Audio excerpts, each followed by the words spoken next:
How to find your Discord ID. First things first, open up Discord on your computer or mobile device. Look for the gear icon usually located at the bottom left corner of your screen. This is where you access your user settings. Once you're in your user settings, scroll all the way down until you find the option for Advanced. It's usually near the bottom of the list. In the Advanced Settings section, look for an option called Developer Mode. Toggle this setting to turn it on. This is what enables you to access more advanced features.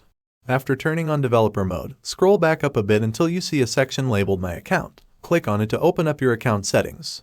With Developer Mode enabled, you'll now see 3 dotted lines displayed somewhere in your account settings. Simply click on it. Click on Copy User ID.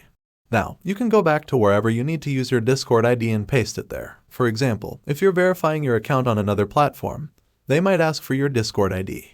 Thanks for tuning in to learn how to find your Discord ID. If you found this tutorial helpful, don't forget to leave a like and subscribe for more handy tips. If you have any questions, drop them in the comments below. Until next time, happy Discording.